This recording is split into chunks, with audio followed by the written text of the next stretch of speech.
ਕੰਮ ਹੋਏ ਨੇ ਸਾਰੇ ਸਾਰੀਆਂ जो एडमिनिस्ट्रेशन ਵੱਲੋਂ ਕਵਾਇਦ ਕੀਤੀ ਗਈ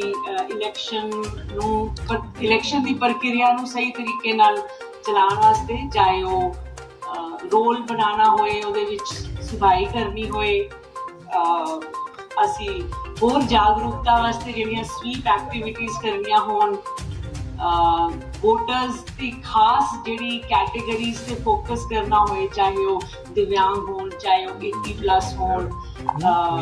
ਸਿਮਿਲਰਲੀ ਪਹਿਲੇ ਵੀ ਗੱਲ ਕੀਤੀ ਸੀ ਔਰ ਅਸੀਂ ਕਾਫੀ ਕੋਸ਼ਿਸ਼ ਕੀਤੀ, ਲੇਕਿਨ ਅਸੀਂ ਇੱਕ ਹੋਮਲੈਸ ਵੋਟਰ ਵੀ ਐਨਰੋਲ ਕਰ ਸਕੇ, ਜਿਹੜੀ ਮੇਰਾ ਨਹੀਂ ਖਿਆਲ ਹੋਰ ਜ਼ਿਲ੍ਹਿਆਂ ਦੇ ਵਿੱਚ ਵੀ ਹੋਮਲੈਸ ਵੋਟਰਸ ਮਤਲਬ ਐਨਰੋਲ ਹੋਏ ਨੇ।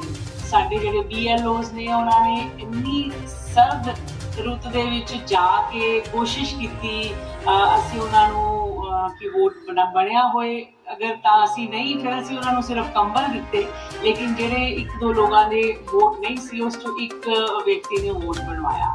ਸੋ ਮੈਂ ਤੁਹਾਨੂੰ ਇਹ ਵੀ ਸੱਦਾ ਦਿਆਂਗੀ ਕਿ ਤੁਸੀਂ ਹੋਮਲੈਸ ਵੋਟਰ ਦੀ ਵੀ ਕੋਈ ਸਟੋਰੀ ਕਰੋ, ਕਿਉਂਕਿ ਜਮਹੂਰੀਅਤ ਦਾ ਮਤਲਬ ਤੁਸੀਂ ਮੇਰੇ ਤੋਂ ਸ਼ਾਇਦ ਬਿਹਤਰ ਜਾਣਦੇ ਹੋ ਕਿ ਹਰ ਇਨਸਾਨ ਜੋ ਇੱਥੇ ਇਸ ਦੇਸ਼ ਦਾ ਵਾਸੀ ਹੈ ਔਰ 18 ਸਾਲ ਤੋਂ ਉੱਪਰ ਹੈ, ਤੇ ਉਹਦਾ ਹੱਕ ਹੈ ਕਿ ਉਹਦਾ ਵੋਟ ਬਣੇ। ਸੋ ਅਗਰ ਉਸ ਕੋਲ ਹੋਰ ਸੁਵਿਧਾਵਾਂ ਨਹੀਂ ਹੈਗੀਆਂ ਪਰ ਫਿਰ ਵੀ ਉਸਨੂੰ ਦੇਸ਼ ਦਾ ਇੱਕ ਨਾਗਰਿਕ ਹੋਣ ਦਾ ਅਹਿਸਾਸ ਬਹੁਤ ਡੂੰਘਾ ਹੋ ਸਕਦਾ ਹੈ ਅਗਰ ਉਹ ਵੋਟ ਦੀ ਵਰਤੋਂ ਕਰ ਸਕੇ। ਸੋ ਮੈਂ ਚਾਹਾਂਗੀ ਤੁਸੀਂ ਉਸ ਸਟੋਰੀ ਜ਼ਰੂਰ ਕਰੋ। ਸੋ ਮੈਂ ਥੋੜਾ ਜਿਹਾ ਵਿਲੰਬ ਕਰ ਰਹੀ ਹਾਂ ਕਿਉਂਕਿ SSP ਮੈਡਮ ਵੀ ਆ ਰਹੇ ਨੇ, ਬਟ ਅਸੀਂ ਸ਼ੁਰੂ ਵੀ ਕਰ ਸਕਦੇ ਹਾਂ ਤਾਂ ਕਿ ਸਭ ਦਾ ਹੀ ਟਾਈਮ ਬਹੁਤ ਪ੍ਰੈਸ਼ੀਅਸ ਹੈ ਤੇ ਆਪਾਂ ਇੱਕ ਸ਼ਾਰਟ ਜੀ ਇਹ ਵੀਡੀਓ ਆਪਾਂ ਇਹ ਮੀਟਿੰਗ ਕਰਨੀ ਹੈ। ਮੈਨੂੰ ਇਹ ਪੁਆਇੰਟਸ ਦਿੱਤੇ ਗਏ ਨੇ ਔਰ ਇਹ ਕਿਹਾ ਗਿਆ ਕਿ ਅਸੀਂ ਜੋ ਵੀ ਵਧੀਆ ਉਪਰਾਲੇ ਕੀਤੇ ਕੁਝ ਉਸ ਬਾਰੇ ਤੁਹਾਨੂੰ ਦੱਸੇ। ਮੇਰਾ ਖਿਆਲ ਤੁਹਾਨੂੰ ਸਾਰਿਆਂ ਨੂੰ ਹੀ ਇਸ ਬਾਰੇ ਅੱਛੀ ਤਰ੍ਹਾਂ ਇਲਮ ਹੈ ਔਰ ਅਸੀਂ ਲਗਾਤਾਰ ਦੱਸਦੇ ਰਹੇ ਹਾਂ। ਲੇਟੈਸਟ ਵੀ ਜਿਹੜੀਆਂ ਮੈਂ ਹੁਣ ਪਿੱਛੇ ਤੋਂ ਸ਼ੁਰੂ ਕਰਦੀ ਹੈਗੀਆਂ ਤਾਂ ਅਸੀਂ ਕੱਲ ਹੀ ਜਿਹੜੇ ਜਿੱਥੇ ਕ੍ਰੈਸ਼ ਆਂਗਨਵਾੜੀ ਸੈਂਟਰਸ ਨੇ ਉੱਥੇ ਬੀਬੀਆਂ ਨੇ ਜਿਹੜਾ ਨੇ ਵੋਟ ਪਾਉਣ ਆਉਣਾ ਹੈ ਜਾਂ ਜਿਨ੍ਹਾਂ ਦੀ ਡਿਊਟੀ ਲੱਗੀ ਹੈ ਉਹ ਆਪਣੇ ਬੱਚਿਆਂ ਨੂੰ ਉੱਥੇ ਕ੍ਰੈਸ਼ ਵਿੱਚ ਛੱਡ ਸਕਦੇ ਨੇ, ਉੱਥੇ ਉਹਨਾਂ ਵਾਸਤੇ ਸਾਰਾ ਪ੍ਰਬੰਧ ਕੀਤਾ ਗਿਆ ਔਰ ਜਿਹੜੇ ਸਾਡੇ ਆਂਗਨਵਾੜੀ ਵਰਕਰ ਹੋਣਗੇ ਉਹਨਾਂ ਨੂੰ ਉਹਦਾ ਮਹਿਤਾਨਾ ਵੀ ਦਿੱਤਾ ਜਾਏਗਾ। ਸੋ ਕੱਲ ਅਸੀਂ ਇੱਕ ਇਹ ਉਪਰਾਲਾ ਕੀਤਾ ਹੈ। ਉਸ ਦੇ ਬਿਨਾਂ ਬੱਚਿਆਂ ਨੂੰ ਡੈਮੋਕ੍ਰੇਸੀ ਨਾਲ ਜੋੜਨ ਵਾਸਤੇ ਅਤੇ ਨਾਲ ਹੀ ਕਿ ਉਹ ਪੇਰੈਂਟਸ ਨੂੰ ਵੀ, ਬੱਚਿਆਂ ਦੀ ਗੱਲ ਹਰ ਕੋਈ ਸੁਣਦਾ ਹੈਗਾ ਤਾਂ ਬੱਚਿਆਂ ਨੂੰ ਪਲੈਜ ਲੈਟਰਸ ਦਿੱਤੇ ਗਏ ਨੇ ਕਿ ਉਹ ਪੇਰੈਂਟਸ ਤੋਂ ਲਿਖਵਾ ਕੇ ਲਿਆਉਣਗੇ ਕਿ ਹਾਂਜੀ ਹਾਂਜੀ ਸਾਡਾ ਵੋਟ ਬਣਿਆ ਹੋਇਆ ਤੇ ਅਸੀਂ ਸਾਡੇ ਪੇਰੈਂਟਸ ਜਿਹਨਾਂ ਦਾ ਵੋਟ ਬਣਿਆ ਕਰਦੇ ਲੋਕਾਂ ਦਾ ਉਹ ਵੋਟ ਪਾਉਣ ਜ਼ਰੂਰ ਜਾਣਗੇ। ਵੈਸੇ ਹੁੰਦੀ ਹੈ ਉਸ ਤਰ੍ਹਾਂ ਦੇ ਵੀ ਕੁਝ ਉਪਰਾਲੇ ਕੀਤੇ ਜਾ ਰਹੇ ਨੇ। ਉਸ ਤੋਂ ਬਿਨਾਂ ਲੋਕਾਂ ਨੂੰ ਇੱਕ ਚੰਗਾ ਐਕਸਪੀਰੀਅੰਸ ਹੋਏ ਵੋਟ ਪਾਉਣ ਦਾ, ਉਸ ਕਰਕੇ ਜਿਹੜੇ 80+ ਨੇ, ਜਿਹੜੇ ਦਿਵਿਆਂਗ ਨੇ ਉਹਨਾਂ ਵਾਸਤੇ pick up and drop the facility ਵੀ ਹੈ।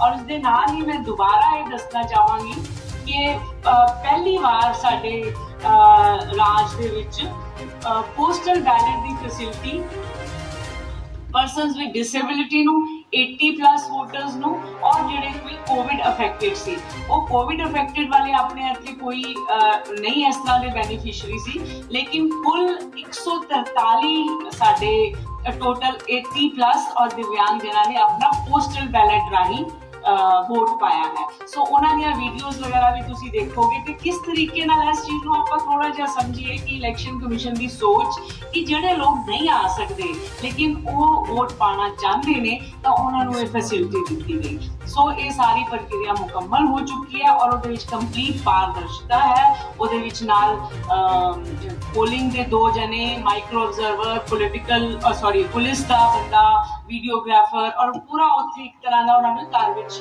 ਪੋਲਿੰਗ ਬੂਥ ਬਣਾਉਣ ਵਾਲੀ ਉਸ ਤਰ੍ਹਾਂ ਦੀ ਸਥਿਤੀ ਕੀਤੀ ਗਈ। ਸੋ ਇਹ ਸਾਡੇ ਜ਼ਿਲ੍ਹੇ ਵਿੱਚ ਸੰਪੰਨ ਹੋ ਗਿਆ ਬਹੁਤ ਅੱਛੀ ਤਰ੍ਹਾਂ। ਸਾਡੇ ਸਾਰੇ ਜਿਹੜੇ ਬੂਥ ਹੈਗੇ ਨੇ ਟੋਟਲ ਉੱਥੇ ਸਾਰੀਆਂ ਬੇਸਿਕ ਫੈਸਿਲਿਟੀਜ਼ ਨੇ।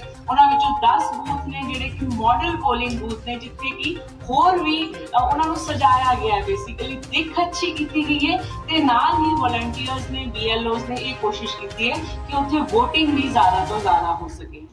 ਸੋ ਇਸ ਤਰੀਕੇ ਨਾਲ 2 ਬੂਥ ਇਹੋ ਜਿਹੇ ਨੇ ਜਿਹੜੀ ਸਾਰੀ ਹੀ ਔਰਤਾਂ ਹੀ ਮੈਨੇਜ ਕਰਨਗੀਆਂ ਔਰ ਇੱਕ ਬੂਥ ਐਸਾ ਹੈ ਜਿਹੜਾ ਕੰਪਲੀਟਲੀ ਪਰਸਨਸ ਵਿਦ ਡਿਸੇਬਿਲਿਟੀ ਵਾਲੇ ਲੋਕ ਮੈਨੇਜ ਕਰਨਗੇ। ਇਸ ਤੋਂ ਬਿਨਾਂ ਤੁਸੀਂ ਦੇਖਿਆ ਹੋਏਗਾ ਕਿ ਪੂਰੇ ਸ਼ਹਿਰ ਦੇ ਵਿੱਚ ਇੱਕ ਮਾਹੌਲ ਕ੍ਰੀਏਟ ਕੀਤਾ ਗਿਆ ਹੈ। ਹਰ ਜਗ੍ਹਾ ਤੇ ਅਸੀਂ ਇਹ ਮੈਸੇਜ ਦੇਣ ਦੀ ਕੋਸ਼ਿਸ਼ ਕੀਤੀ ਹੈ ਕਿ ਲੋਕ ਭੁੱਲਣ ਨਾ ਕਿ 20 ਤਰੀਕ ਨੂੰ ਉਹਨਾਂ ਨੇ ਵੋਟ ਪਾਣਾ ਹੈਗਾ। ਡੀਸੀ ਆਫਿਸ ਤੇ ਵਿੱਚ ਵੀ ਥੋੜਾ ਜਿਹਾ ਇਲੈਕਸ਼ਨ ਥੀਮ ਤੇ ਅਸੀਂ ਥੋੜੀ ਸਜਾਵਟ ਕੀਤੀ ਹੈਗੀ।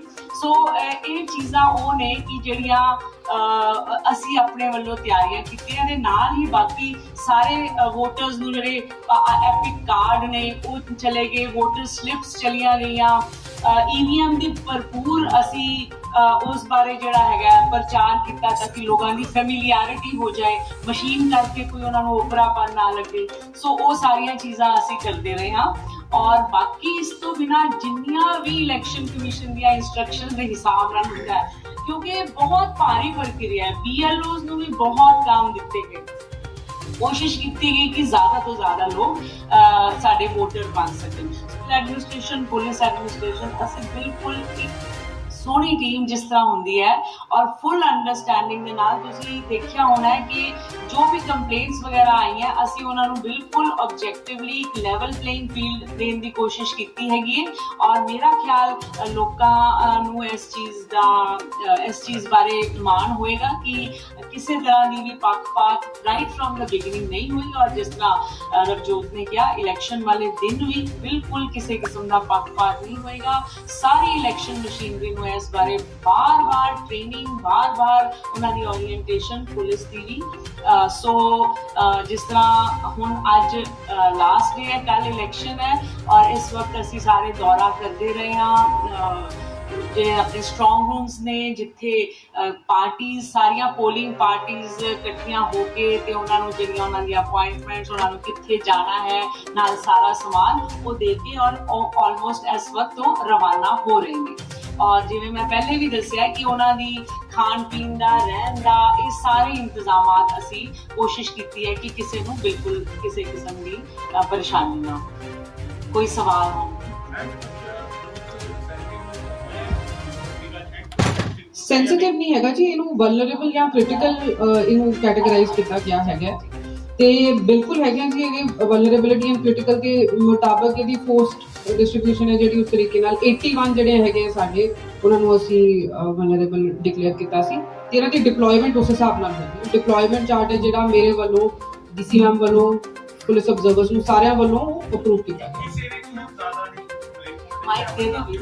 ऐसा नहीं है जी, ये सारी जी हैगी है ये पूरा पब्लिक डोमेन ਦੇ ਵਿੱਚ ਹੈਗਾ। ਇਹਦਾ ਇੱਕ ਬੜਾ ਆਬਜੈਕਟਿਵ ਕ੍ਰਾਈਟੇਰੀਆ ਹੈ। ਅਮਰਗੜ੍ਹ ਵੀ ਹੈਗੇ ਨੇ ਤੇ ਮਲੇਰਕੋਟਲਾ 88 ਮਲੇਰਕੋਟਲਾ ਨੇ 44 ਅਮਰਗੜ੍ਹ, ਟੋਟਲ 132 ਨੇ। Thank you. ਤੁਸੀਂ ਗੱਲ ਕੀਤੀ ਹੈ ਜਿਹੜੇ ਹੈਂਡੀਕੈਪਡ ਲੋਕ ਨੇ ਉਹਨਾਂ ਬਾਰੇ ਤੇ ਇੱਕ ਜਿਹੜੇ ਬਜ਼ੁਰਗ ਲੋਕ ਨੇ ਬੇਸ਼ੱਕ ਚੋਣ ਕਮਿਸ਼ਨ ਨੇ ਕਿਹਾ ਕਿ ਉਹਨਾਂ ਦੀ ਵੋਟ ਉਹਨਾਂ ਦੇ ਘਰ ਜਾ ਕੇ ਵੀ ਪਵਾਈ ਜਾ ਸਕਦੀ ਹੈ, ਲੇਕਿਨ ਅਗਰ ਉਹ ਪੋਲਿੰਗ ਬੂਥ ਦੇ ਆਉਣਾ ਚਾਹੁੰਦੇ ਨੇ ਜਾਂ ਵਿਕਲਾਂਗ ਲੋਕ ਨੇ ਉਹਨਾਂ ਲਈ ਚੋਣ ਕਮਿਸ਼ਨ ਦਾ ਕੀ ਇੰਤਜ਼ਾਮ? ਬਹੁਤ ਅੱਛਾ ਹੈ, ਇਸ ਦਾ ਹੋਰ ਕਲੈਰੀਫਾਈ ਹੋ ਜਾਏਗਾ। ਇਹ ਇੱਕ ਪ੍ਰੋਸੈਸ ਕੀਤਾ ਗਿਆ ਸੀ ਪਹਿਲੇ, ਉਹਨਾਂ ਤੋਂ ਉਹਨਾਂ ਦੀ ਆਪਸ਼ਨ ਲਈ ਗਈ ਸੀਗੀ ਕਿ ਤੁਸੀਂ ਆਪਣੇ ਘਰ ਪਾਣਾ ਚਾਹੋਗੇ ਕਿ ਪੋਲਿੰਗ ਬੂਥ ਤੇ ਪਾਣਾ ਚਾਹੋਗੇ। ਸੋ ਘਰ ਪਾਉਣ ਵਾਸਤੇ ਜਿੰਨੇ ਲੋਕਾਂ ਨੇ ਆਪਣੀ ਸਹਿਮਤੀ ਦਿੱਤੀ ਉਹਨਾਂ ਵਾਸਤੇ ਅਰੇਂਜਮੈਂਟ ਕਰਕੇ ਟੀਮਾਂ ਗਈਆਂ ਔਰ ਉਹ ਪ੍ਰੋਸੈਸ ਮੁਕੰਮਲ ਹੋ ਗਿਆ। ਪਰ ਜੇ ਕਿਸੇ ਨੇ ਕਹਿ ਦਿੱਤਾ ਕਿ ਮੈਂ ਘਰ ਵੋਟ ਪਾਣਾ ਚਾਹਨਾ ਤਾਂ ਫਿਰ ਉਹਦੀ ਉਹ ਆਪਸ਼ਨ ਹੀ ਰਹਿ ਜਾਣੀ ਹੈ। ਪਰ ਇੱਥੇ ਇਸ ਤਰ੍ਹਾਂ ਹੋਇਆ ਨਹੀਂ ਕਿ ਉਹ ਫਿਰ ਕੋਈ ਪੋਲਿੰਗ ਬੂਥ ਤੇ ਉਹਨੂੰ ਅਲਾਉ ਨਹੀਂ ਕੀਤਾ ਜਾਏਗਾ ਕਿਉਂਕਿ ਉਹ ਮਾਰਕ ਕਰਦਾ ਹੈ। ਬਟ ਆਪਣੇ ਡਿਸਟ੍ਰਿਕਟ 'ਚ ਐਸੀ ਕੋਈ ਦਿੱਕਤ ਨਹੀਂ ਕਿਉਂਕਿ ਜਿੰਨੇ ਲੋਕਾਂ ਨੇ ਆਪਟ ਕੀਤਾ ਸੀ ਉਹਨਾਂ ਵਿੱਚੋਂ ਐਕਸੈਪਟ ਜਿਹੜੀਆਂ ਡੈਥਸ ਹੋ ਗਈਆਂ ਇਸ ਦੌਰਾਨ ਬਾਕੀ ਸਭ ਦਾ ਵੋਟ ਪੈ ਚੁੱਕਾ।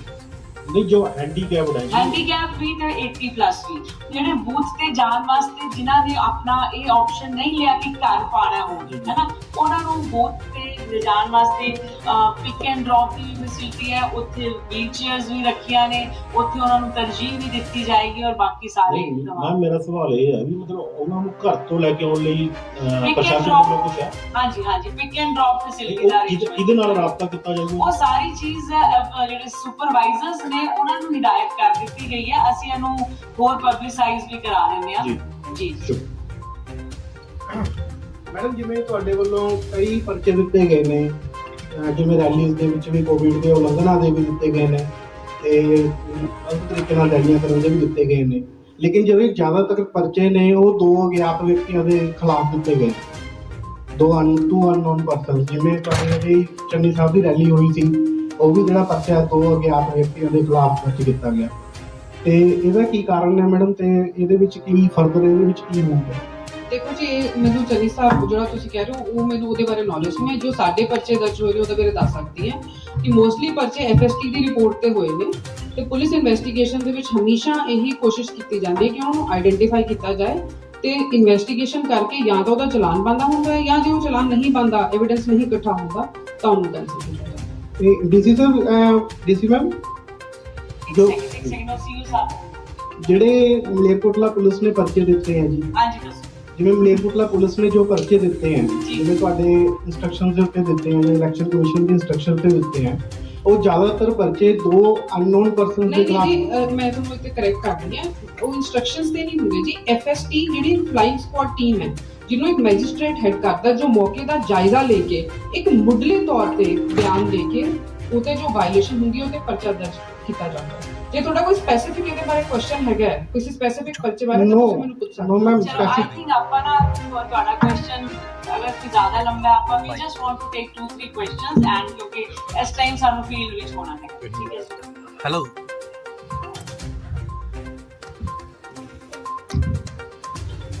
ਮੈਡਮ ਜੀ, ਭਾਵੇਂ ਕਿ ਪ੍ਰਸ਼ਾਸਨ ਵੱਲੋਂ ਨਸ਼ਿਆਂ ਦੀ ਰੋਕਥਾਮ ਲਈ ਬਹੁਤ ਪੂਰਾ ਜ਼ੋਰ ਲਾਇਆ ਗਿਆ, ਪਰ ਹਕੀਕਤ ਇਹ ਹੈ ਜੀ, ਕਿਸੇ ਵੀ ਬੂਥ ਤੇ ਕਿਸੇ ਵੀ ਉਹਦੇ 'ਚ ਜਾ ਕੇ ਦੇਖੋ ਪਿੰਡ 'ਚ ਕਿ ਜਿਹੜਾ ਨਸ਼ਾ ਇੰਨੀ ਵੱਡੀ ਮਾਤਰਾ ਦੇ ਵਿੱਚ ਵੰਡਿਆ ਗਿਆ ਪੋਲੀਟੀਕਲ ਪਾਰਟੀਆਂ ਵੱਲੋਂ, ਇਹਦੇ ਬਾਰੇ ਮਤਲਬ ਕਿ ਕੀ ਮਤਲਬ ਕਾਰਵਾਈ ਕੀਤੀ ਜਾ ਸਕਦੀ ਹੈ ਜੀ? ਕਿਉਂਕਿ ਬਿਲਕੁਲ ਸੱਚਾਈ ਹੈ ਜੀ, ਇਹ ਅਣਗਹਿਲੀ ਪ੍ਰਸ਼ਾਸਨ ਦੀ ਹੈ ਜੀ। ਮੈਂ ਤੁਹਾਨੂੰ ਇਹ ਪੁੱਛਣਾ ਚਾਹਾਂਗੀ ਕਿ ਜੇ ਤੁਹਾਡੇ ਨੋਟਿਸ ਵਿੱਚ ਇੰਨੀ ਚੀਜ਼ ਹੈ, ਔਰ ਅਸੀਂ ਕਿੰਨੀ ਵਾਰ ਕਿਹਾ ਕਿ ਕੋਵਿਡ ਐਪ ਹੈ, ਤੁਸੀਂ ਉੱਥੇ ਫੋਟੋ ਪੋਸਟ ਕਰੋ, ਤੁਸੀਂ ਉੱਥੇ ਵੀਡੀਓ ਪੋਸਟ ਕਰੋ, ਆਮ ਲੋਕਾਂ ਦੇ ਬਿਨਾਂ ਪ੍ਰਸ਼ਾਸਨ ਕੁਝ ਕਰ ਸਕਦਾ ਹੈ? ਸਾਡੀ ਇੱਕ ਲਿਮਿਟ ਤੱਕ ਅਸੀਂ ਕਰ ਰਹੇ ਹਾਂ, ਲੇਕਿਨ ਜਦੋਂ ਤੁਸੀਂ ਇਹ ਸਵਾਲ ਉਠਾ ਰਹੇ ਹੋ, ਮੈਨੂੰ ਬਹੁਤ ਖੁਸ਼ੀ ਹੁੰਦੀ ਕਿ ਜੇ ਤੁਸੀਂ ਕੋਈ ਐਕਚੁਅਲੀ ਵੀ ਉਹਦੇ ਉੱਤੇ ਸਾਨੂੰ ਸ਼ਿਕਾਇਤ ਦੇ ਦਿੰਦੇ, ਕਿਉਂਕਿ ਉਹਦਾ ਇੱਕ ਪ੍ਰੋਸੈਸ ਹੈ। ਤੁਸੀਂ ਸਾਰੇ ਜਾਂ ਜਨਤਾ ਜਦੋਂ ਪਾਰਟਿਸਿਪੇਟ ਕਰੇਗੀ ਨਾ, ਗੱਲ ਤਾਂ ਹੋਏਗੀ, ਉਹਦੇ ਵਿੱਚ ਇੱਕ ਰਿਕਾਰਡ ਬਣ ਜਾਂਦਾ ਹੈ, 100 ਮਿੰਟ ਦੇ ਵਿੱਚ ਉਹਦੇ ਤੇ ਐਕਸ਼ਨ ਕਰਨਾ ਹੁੰਦਾ ਹੈ। ਸੋ ਤੁਹਾਡੇ ਹੱਥ ਇਲੈਕਸ਼ਨ ਕਮਿਸ਼ਨ ਨੇ ਇੱਕ ਇੰਨੀ ਪਾਵਰਫੁਲ ਇੱਕ ਚੀਜ਼ ਦਿੱਤੀ ਹੈ, ਲੇਕਿਨ ਤੁਸੀਂ ਸਵਾਲ ਤਾਂ ਇੱਥੇ ਕਰ ਰਹੇ ਹੋ, ਔਰ ਮਤਲਬ ਸਾਨੂੰ ਉਸ ਵਿੱਚ ਸਾਡੀ ਮਦਦ ਨਹੀਂ ਕੀਤੀ। ਦੂਸਰਾ ਇਹ ਸਵਾਲ ਇਹ ਹੈ ਵੀ ਜਿਹੜੀਆਂ ਪੋਲੀਟੀਕਲ ਰੈਲੀਆਂ ਹੋਈਆਂ ਨੇ, ਜਿਹੜੀ ਰੈਲੀ ਦੇ ਬਾਰੇ ਮੀਡੀਆ ਵੱਲੋਂ ਆਵਾਜ਼ ਉਠਾਈ ਗਈ ਹੈ ਜੀ, ਉਹਦੇ ਉੱਪਰ ਹੀ ਪਰਚਾ ਹੋਇਆ ਜੀ। ਪਰੰਤੂ ਦੇਖੋ, ਤੁਹਾਡੇ ਜਿਹੜੇ ਚੋਣ ਅਬਜ਼ਰਵਰ ਨੇ, ਚੋਣ ਨਿਰੀਖਕ ਨੇ, ਹਰ ਜਦੋਂ ਵੱਡੀ ਪੋਲੀਟੀਕਲ ਪਾਰਟੀ ਹੁੰਦੀ ਹੈ ਦੀ ਰੈਲੀ ਹੈ, ਕਿਸੇ ਵੀ ਮੁੱਖ ਬੁਲਾਰੇ ਵੱਲੋਂ ਕੀਤੀ ਜਾਂਦੀ ਹੈ ਪਾਰਟੀ ਦੇ ਵੱਲੋਂ, ਉੱਥੇ ਤੁਹਾਡਾ ਅਬਜ਼ਰਵਰ ਮੌਜੂਦ ਹੋਣ ਦੇ ਬਾਵਜੂਦ ਵੀ ਜਿਹੜੀਆਂ ਖਬਰਾਂ ਮੀਡੀਆ 'ਚ ਲੱਗੀਆਂ ਨੇ, ਉਹਨਾਂ ਤੋਂ ਬਿਨਾਂ ਕਿਸੇ ਵੀ ਰੈਲੀ ਦੇ ਉੱਤੇ ਕੋਈ ਕਾਰਵਾਈ ਨਹੀਂ ਕੀਤੀ। ਮੈਂ ਤੁਹਾਨੂੰ ਕਰੈਕਟ ਕਰਨਾ ਚਾਹੂੰਗੀ ਕਿ ਕੋਈ ਵੀ ਪਰਚਾ ਜਿਹੜਾ ਹੈਗਾ ਹੈ, ਉਹ ਜਿੱਦਾਂ ਮੈਂ ਤੁਹਾਨੂੰ ਬਾਰ-ਬਾਰ ਕਹਿ ਰਹੀ ਹਾਂ, ਆਬਜ਼ਰਵਰ ਸਾਹਿਬ FST ਨੂੰ ਰੈਫਰ ਕਰਦੇ ਨੇ। ਇਦਾਂ ਨਹੀਂ ਹੈਗਾ ਕਿ ਸਿਰਫ ਇੱਕੋ ਹੀ ਪੋਲੀਟੀਕਲ ਪਾਰਟੀ ਦੇ ਪਰਚੇ ਹੋਏ ਨੇ, ਵੱਖ-ਵੱਖ ਐਂਡ ਪਰਚਾ ਜੀ ਸਰਦਾਰ ਸਾਹਿਬ ਵਾਇਲੇਸ਼ਨ ਦਾ ਹੁੰਦਾ ਹੈ। ਰੈਲੀ ਕਰਨ ਦੀ ਕੋਈ ਪਰਚਾ ਨਹੀਂ ਹੁੰਦਾ। ਜੇ ਰੈਲੀ ਦੇ ਦੌਰਾਨ ਕੋਈ ਵਾਇਲੇਸ਼ਨ ਹੁੰਦੀ ਹੈ ਤਾਂ ਉਸ ਚੀਜ਼ ਦਾ ਪਰਚਾ ਨਹੀਂ, ਲਿਮਟ ਜਿਹੜੀ ਰੱਖੀ ਗਈ ਚੋਣ ਕਮਿਸ਼ਨ ਵੱਲੋਂ 1000 ਦੀ, ਇਹ ਸਾਰੀ ਚੀਜ਼ਾਂ ਤੇ ਜੀ ਹੁਣ ਮੇਰੀ ਇਹ ਬੇਨਤੀ ਹੈ ਬਾਰ-ਬਾਰ ਕਿ ਹੁਣ ਆਉਣ ਵਾਲੇ ਇਹਨਾਂ ਚੀਜ਼ਾਂ ਤੇ ਹਰ ਚੀਜ਼ ਕੀਤੀ ਗਈ ਹੈ, ਤੇ ਅਸੀਂ ਤੁਹਾਨੂੰ ਇਹ ਐਟ ਪ੍ਰੋਪਰ ਪਲੇਟਫਾਰਮ 'ਤੇ ਦੱਸ ਵੀ ਸਕਦੇ ਹਾਂ। ਪਰ ਹੁਣ ਸਾਰੇ ਅਸੀਂ ਜਿਹੜੇ ਲੋਕ ਹੈ, ਅਸੀਂ ਆਪਣੀ ਜਿਹੜੀ ਸਾਰੀ એનર્ਜੀ ਹੈ ਇਹ ਆਉਣ ਵਾਲੇ ਜਿਹੜਾ ਚੋਣ ਜਿਹੜਾ ਸਾਡਾ ਹੈਗਾ ਹੈ ਉਹਦੇ ਤੇ ਲਾਈਏ। ਜੇ ਉਹਦੇ ਬਾਰੇ ਕਿਸੇ ਦਾ ਕੋਈ ਸਵਾਲ ਹੈ, we will be happy to. So